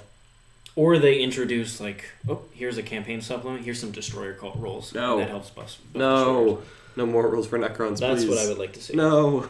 Do you guys think they will change the rule letting the Dark Angel Interrogator Chaplain take the Teeth of Terror? No, I don't think that's like broken. It's good, but I'm not really worried about it. Just because like Dark Angels have so many cool things, I don't think that is what breaks them. Yeah, and that's a character slot that they're. Yeah, that I actually really don't want any spend, to be honest. Dark Angels want a lot of characters. They can't afford to have like any extra ones. No. Because you start to have almost no units on the board. Like, I'm pretty sure that awesome Smash Chaplain, because like I get it, you can give him Sword of the Imperium, and you can give him the +1 strength attack damage, and that makes the Teeth of Terra 8 attacks, or like no, I think you can get up to 10 strength 8, AP 3, damage 3, which is all awesome, but that still, I think, makes him the 6th best character in Dark Angels. Yeah. I'd rather have Azrael, I'd rather have Ezekiel, I'd rather have a Talonmaster, I'd rather have an Apothecary, I'd rather have the -1 damage ancient. Yeah. Then we look at like, do I want the Chaplain, or do I want a second Talonmaster? Second Talonmaster's the answer there. Yeah. I love how smashy he can get, but like, sometimes you fail. Do you need to smash and do I want to put that Warlord trait on him? And do I want to pay the points on this? Like, I don't know. Clown Mode Groiper with another $5 super chat. Thank you so much. Thank you so much. What tips do you have for someone looking to play your style Necrons? What common mistakes do you see less experienced players make? So in my style, the big thing is you need to always be constantly where your orders are currently and where they're going to be. So that means you have to also know where all your units are going to move to, because you need those buffs in your command phase. So the +1 to hit, the reroll ones from the Lord, the Res Orb, all that stuff, it needs to be active in your command phase, so you need to be setting it up throughout your entire turn.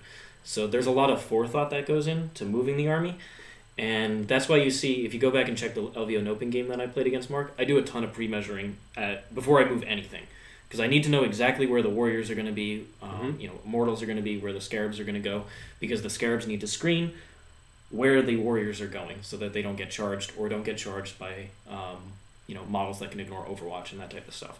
So there's a lot of forethought that goes into the layers of actually positioning the list, and then the characters come up behind that, and they're going to be set up so that they will be in range for the buffs the following turn.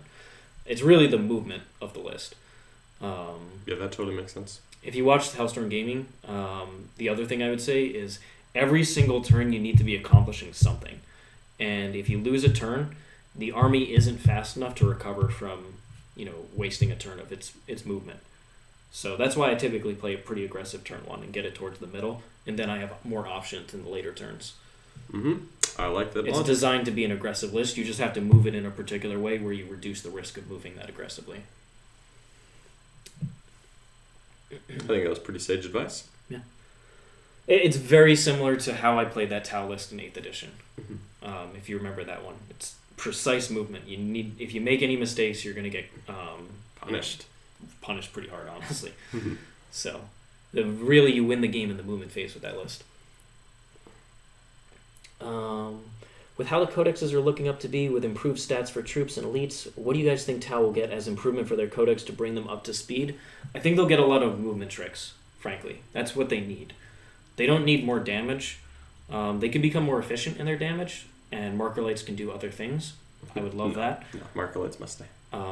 I would rather marker lights be a token system or something. Don't attach it to ballistic skill, which is they don't want to be Tau's strength. So I would change how marker lights work, and I imagine they will reinvent what marker lights do. But I think Tau need to be able to play the mission better, and to do so, either they're going to need legit combat threats that can come in, giving Crisis Suits a new kit with melee options.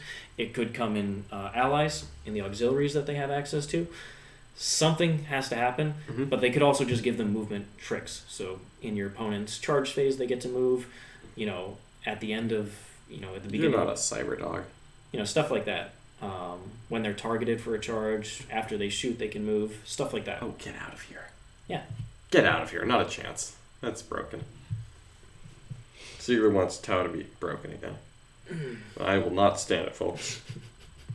No, thank you. John and Nick are the two people who most suffered at the hands of Tau. Literally one game. But it was the most important game that we played. It was like it was a suffering was incurred. It's suffering because John just didn't have options in the game. That's what hurt. No. I didn't lose that game. We didn't play a game. Justin Curtis came over and walked by and was just like watching us, and was like, John and I were just talking about how silly this was. Yep.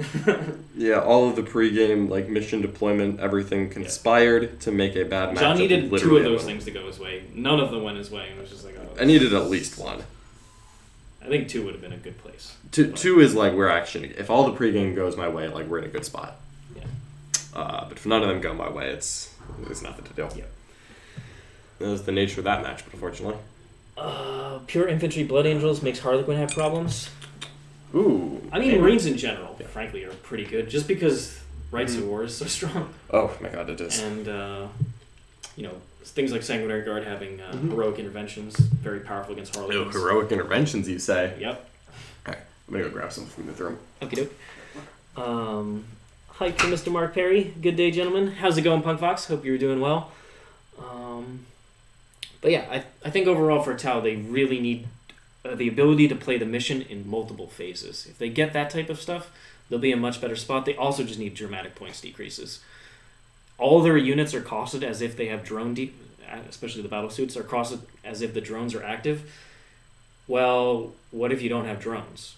You're paying as if you have access to save your protocols and there are drones nearby. They need to change that.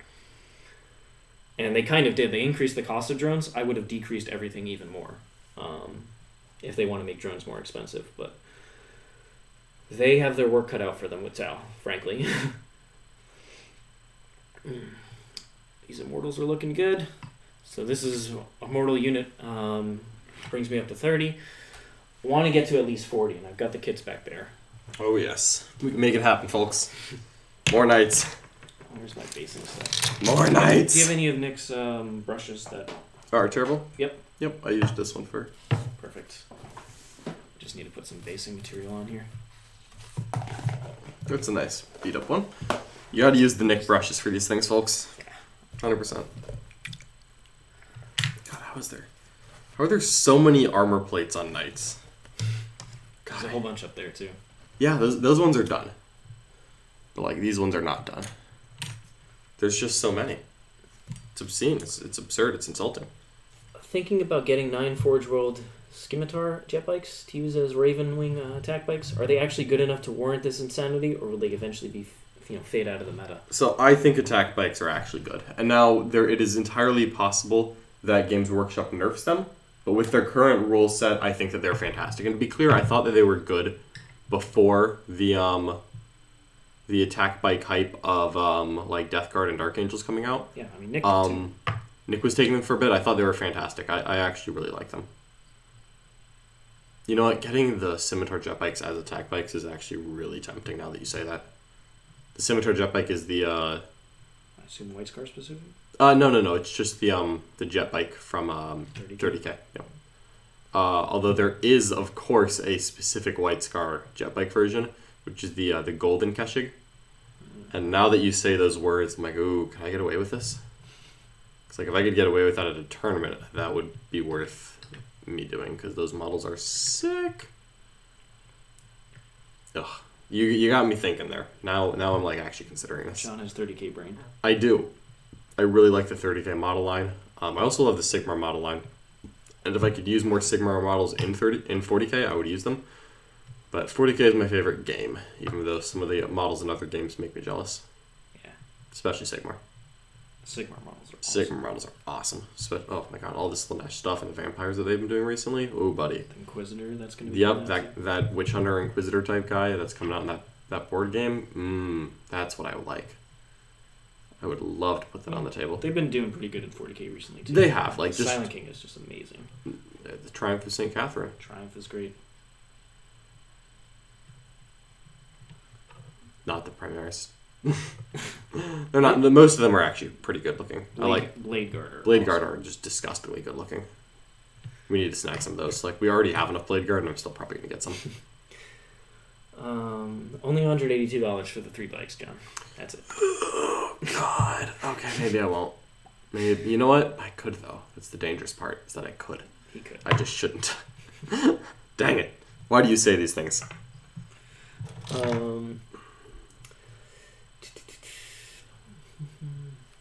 What else is going on in that chat? See, that's what Marius is thinking about. The Keshig is Ravenwing Apothecary, Javelins is the Talon Masters. Yeah. That sounds expensive, but also that would be an incredible looking army if you wanted to invest in that. Absolutely no hate for me. That sounds kind of badass. I think you could probably get away with it, honestly. Just because they're good models, and they are Games Workshop models. Like, no one's really going to give you a hard time for that.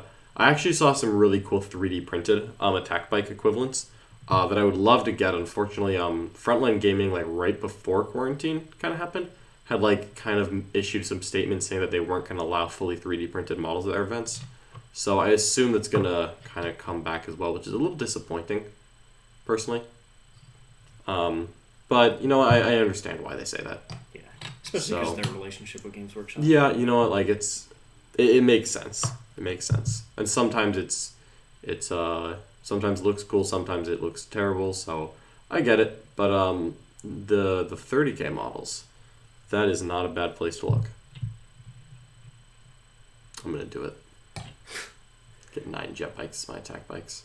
Are there any armies right now that you think are better than people are giving them credit for? Imperial Knights and Imperial Guard. I'm just an Imperium fanboy. Imperium are in a great spot. Imperium is in a great spot. Literally every army. No, Every Imperium faction is like average or better. Yeah. That's just the benefit of having so many rules, though. There's bound to be good stuff. Yeah, but like even like I'm talking pure guard and pure knights. It's like pure knights all day. Pure knights 5 ever. But that's what I'm saying is they have forge world options. Yeah, that's what helped a lot. Yeah, like when Gene Circle like gets a book, literally they don't get rules until their next book. Yep. But like yeah, having forge world options is like a really nice timeline for Games Workshop to inject a little bit into your faction. Do you think that your Nope and Necron list is better than your previous list? Really like the Ghost Arcs, but the 10-man Warrior Squad's kind of annoying. Do you think the Lich Guard are worth it? I do think the Lich Guard are worth it. I think they offer something different from the list. Native defense inbuilt, so they can stand out on objectives and still be very durable. They are also hit incredibly hard. So hard, especially with the Silent King rerolls, that they can do crippling damage to even the most durable units in the game. Yep. Which is nice to have. Don't like that at all. Also give you access to AP3, which is nice to have. Yep. Just in case someone's trying to ignore your guns. Yep. So I You've think got something for them. I think they do offer an essential part to the list. Yeah, 100%. The Ghost Arc is cool, and John knows how annoying that thing is to deal with. I do hate the Ghost Arc. It's my mortal sworn enemy. When I see a Ghost Arc, I start seeing red. Gotta kill it. But the reason I went away from it in the Las Vegas Nopen list is I was trying to reduce the amount of auras and synergies that the person who would have to take over the list would have to understand and prepare. So the Ghost Arc was just another thing that you had to be in range of and set up, and so I actually just reduced that and brought the extra 20 warriors in to make it a more consistent list. Yeah, totally makes sense to me. We have Magnus did nothing wrong with a $20 super chat. What? Do you guys think that the detachment restriction in the new Death Guard Codex for Demon Princes and the Lord of the Death Guard was a mistake? Why did they have to say it twice? Kind of wish Death Guard had a second HQ choice that wasn't a Psyker. I do not think that was a mistake. I mean, it's very consistent with what they've done with Space Marine captains. Now, Gene Stealer Cult. And Necrons. I think that this is just the way moving forward in every year. I think they're going to do the same thing where Dark Eldar, you probably can't take like 2 Archons in the same detachment. Or just to hazard a guess. Yeah. Maybe they'll add a Dracon. Maybe they'll add a Dracon. They used to have rules. Frankly, if they just re-released the old Finecast Archon, that frankly looks better than the current Archon. Yep. Like, then that would be 100% good. I would love to see the Dracon come back. But I think those types of HQ restrictions are going to be very common to almost every faction. I think that's just the way going forward. They want to add those types of rules to make sure that the armies that are appearing, even in the competitive lists, look like an actual 40k army. Yeah. I think they were, that's why we saw the Supreme Command disappear. Or, well, the old version where you can just stack a bunch of HQs in there. Yeah. The Smash Captain Supreme. 3 Blood Angel Smash Captains just showed They up just in all every decided game. to join up to the battle with House Raven and the Katachan. Yep. Just 3 captains. Just 3 captains. They didn't bring anyone with them. Well, sometimes they brought 15 scouts, but they also got Yeah. goodbye scouts. Also goodbye. Chapter novitiates and the 3 captains. 3 captains. Yeah, each brought a squad from their company. It's like, this probably shouldn't happen. And it makes sense to not have 2 lords in the same detachment. Honestly, like they don't really like sharing responsibilities in the Death Guard. There's 1 lord. Like they don't really like rivals. What game are you being treated to tomorrow? Should be up listed under the live matches. Yep. And tomorrow is going to be. Did you get all the posts up? I don't know if I have yet. Okay. It's been a busy morning. What is tomorrow's game? It's the Death Guard versus... it's Dark Angels versus Chaos Soup. Yep. We're getting a big old Monster Mash, a Mark Perry special, with a whole bunch of Greater Chaos Demons and Mortarion, the Big Cheese himself, going into the Dark Angels. It is going to be a tough one for sure. John and I were putting in the work this weekend in every aspect, including Dark Angels Codex Review and How to Beat Dark Angels. Oh video. yeah, we did both of those. So one of the things we talked about was spamming as many mortal wounds as possible. We're gonna put that into action and see how it goes. Yeah, this big old monster mash is gonna be tough. Not looking forward to this one, and by that I mean I am. It's just gonna be hard, but that's okay. It's gonna be a good test for the Dark Angels to see how they hold up into some pretty extreme chaotic damage output. Is there one of your Necron lists that you would recommend for a buy-in army for returning Necron player in a pretty competitive local meta? I feel like the one that I just played in the Las Vegas Open is a solid buy-in because it's with only a couple start collecting boxes, or if even better than Indominus that, the Indominus boxes. Oh my god! Which you can still get them on eBay and stuff. Just a couple of those, you'll get pretty much that army. You just have to buy 2 boxes of Lich Guard and the Silent King. Yeah, actually, I mean, just, this crypt deck is that crypt deck. Here's my 60 warriors. You can very easily convert Anarchy the Traveler out of a normal lord. Yeah. Yeah. And I still see Space Marine players selling Indominus halves. It's like probably not that hard at all to find them in your local gaming store. So that'll give you a great baseline to just start there. Then you can start experimenting with what suits your playstyle the most. Mm-hmm. You can go more towards the Immortal angle that I'm pushing towards. Yeah. So if you want to see the most updated version of my Necron list, that's going to be in Thursday's War Room game. And that list will be posted in the next day or so. How many Scarabs came in the Indominus box? Enough that let's see. I had got 6 of them. Yeah. Was it 6 Scarabs? So yeah, I think it might have been 6. Mm-hmm. So I have more than enough. Yeah. For the max. No kidding. But yeah, Scarabs are awesome. Scarabs are pretty good. $5 super chat from Magnus did nothing What's wrong. up? He still hasn't done anything wrong. Oh my goodness. No, that is fine and understandable, but that Demon Princes have the Lord of the Death Guard keyword, but just seemed like it was printed twice. Let's go look at the book. Oh, so you can't have a Lord of the Death Guard and a Demon Prince. Yeah. But you also can't have 2 Demon Princes. Yeah, that does seem like a mistake, because there's no reason to give you can't have 2 Demon Princes if it's also covered by the Lord of the Death Guard. You know what, that's a great point. If that's the case, that does seem a little redundant.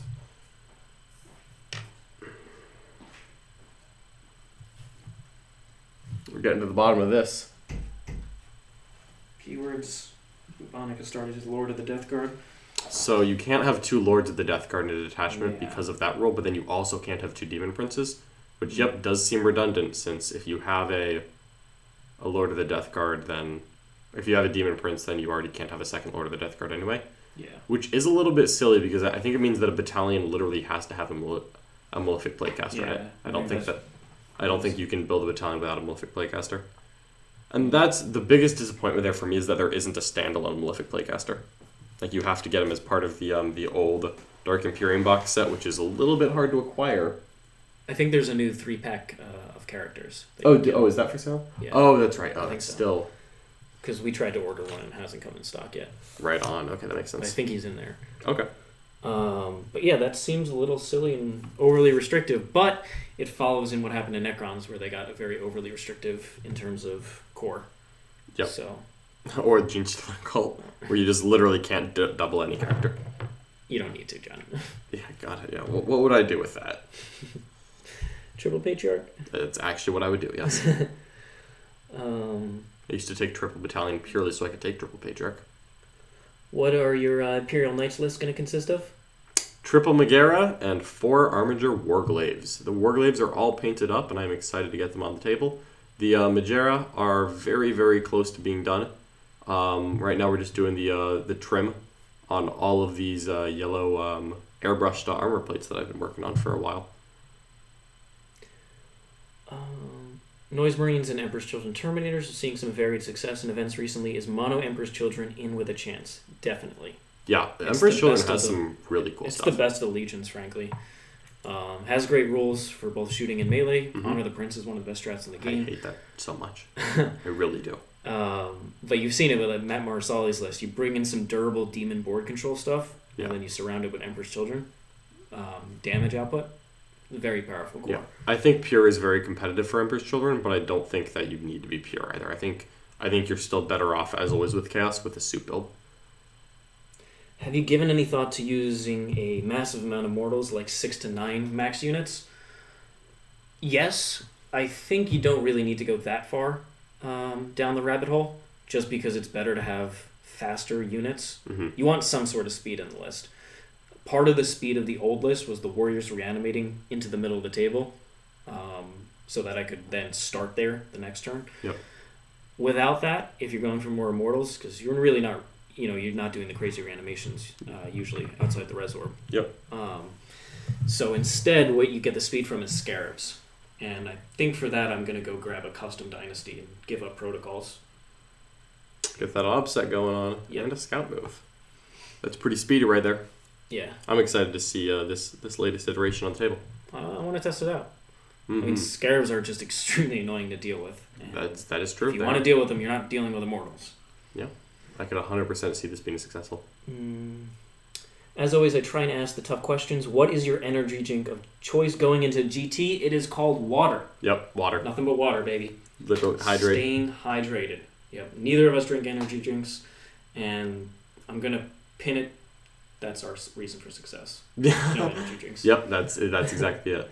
No, but I don't drink it outside of tournaments either. I'm just very leery of. I'm known to the amount of enjoy stuff the that's in occasional Gatorade.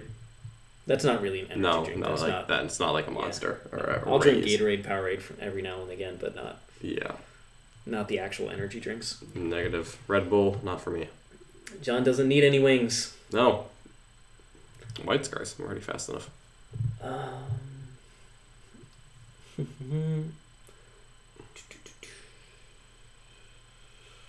There have been a lot of Necron questions, so I'd recommend just going and shifting back through. It'd be too difficult to recap them, unfortunately. Yeah. But this Thursday is when I'm playing the new Immortal build in the War Room, Mm-hmm. and that's against Nick's Death Guard. So that's going to be I'm a great so time. excited for that camp. I think it's going to be great.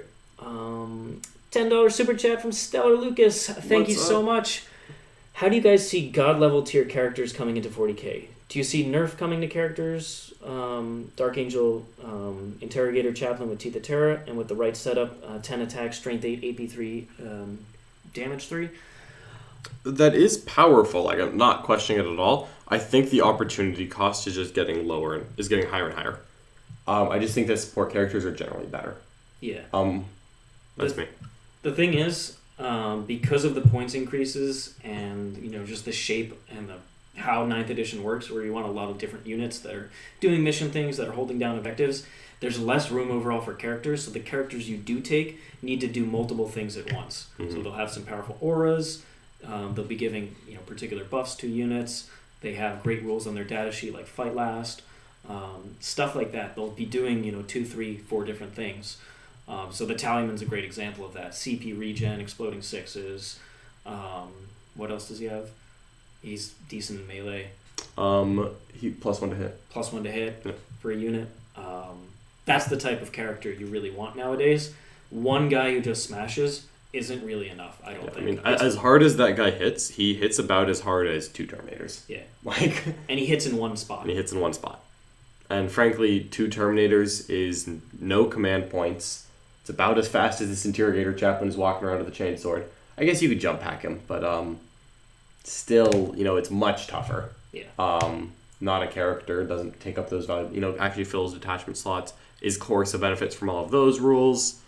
There's a lot of upside to that damage output being on a squad instead of a character. Yeah. In I my think opinion. some of the chaos lists that Mark runs has some of these crazy characters as well, and they certainly do a purpose. Yep. They're just going to sit in the middle of the army until their turn. And when they're cheap enough, like, you can Yeah. justify it. Like, some Smash characters are great, like the Space Marine Company Champion. But again, it's the opportunity cost of, did I just spend 2 CP on this guy? Were those the best warlord traits available? Because, like, to get that Strength 8, all that stuff, you have to start taking Sword of the Imperium. And, like, do I actually want Sword of the Imperium in my Dark Angel list? Yeah. Now I don't have, maybe I lost, I want to have that, but I also want Rights of War and Selfless Healer. Well, now I don't have Brilliant Strategist, and I would just rather have my Talon Masters and Dev Doctor for 2 turns that Sword of the Imperium on the Chaplain. Yeah. For the Marines, that's the big one. They have so many other good relics and warlord traits that it's hard to justify just smashing ones. So, I don't think we'll see, that stuff, get nerfed. I think it'll just exist. And there's a time and a place for it. but I don't think you'll see it in the most. It's balanced definitely list. not bad. It's definitely not bad. I don't want to say that at all, but I just don't think that it is fully optimal either. Considering Imperial Knights, any advice on tips on what to get? Forge World Knights. Forge World Knight Megara and Armiger Warglaives. This is the way, folks. That is what I am painting up right now. Is Megara. Christian says, guys, you are Taking great. so long. Looking forward to the Dark Angel analysis. In my local group, they claim that they are broken at the level of Iron Hands. Do you agree? Will they get nerfed? They are certainly not Iron Hands. They are not Iron Hands. They are good. They're probably the best Space Marine chapter. They have the highest floor of the Space Marine chapters. I think White Skirts have a higher ceiling. But like as far as just like base level picking up a Space Marine army and playing with it, yeah, Dark Angels are probably the best. Yeah. Which is very good. But this is not Iron Hands. This is not close to Iron Hands. But there are things that you can do to play around. They don't have a lot of units. They don't have a lot of screening elements. Being able to pull them apart is important. They want to have their characters near their key units, so typically in one spot. They don't have very good defense against mortal wounds. Yep. So, we're going to actually test that weakness out tomorrow on the YouTube stream game. So that's going to be Chaos. Mark bringing just a crazy Monster Mash list with lots of mortals, and John's going to stand in front of it with his stoic Dark Angels and see if he can take it. You know what? I've heard that there may be a Fallen leading this army, and we're going to interrogate every Chaos character until we find out the truth of it. If none of them are Fallen, we'll just kill them. Are you going to bring the Interrogator Chaplain? I'm not. I don't think he warrants inclusion. He's not bad. I just don't think he is it. We've got a $5 super chat from Kaiju. Deciding between Custodies and Space Marines, which would you recommend, as I'm looking to hobby and play with one army only? Ooh. Both are good. They're both good choices, honestly. They're both in a good spot. Yeah. The benefits of Space Marines is they have a wider roster, so they have more play styles inbuilt to being Space Marines. 100%. They also have a much greater variety of rules, so you can find play style within the types of rules. So that's either a good or a bad thing. Because if you want to own everything in the army and just have all your options, you can actually do that with Custodies fairly realistically. Yep. You will need to go Forge World. So if you're not in favor of Forge World, you'll probably want to stick more towards Space Marines. Yeah. They're less reliant on it.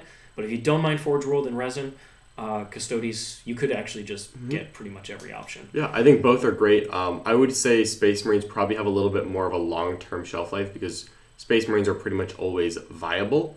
But frankly, Custodies are great models. They've got a competitive rule set. They've been pretty decent for most of their existence. Like, they've never just been absolutely terrible. Yeah.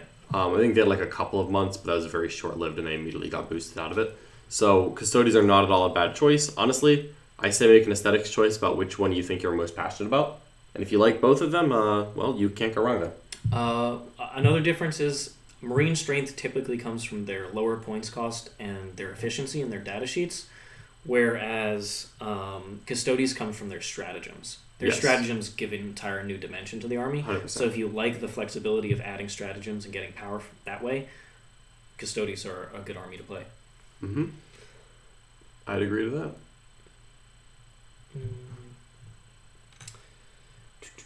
But thanks again for that super chat. Really appreciate it. Yeah, absolutely. We appreciate that very, very much. So can't give you a definitive answer, but those are the kind of things you should be thinking about.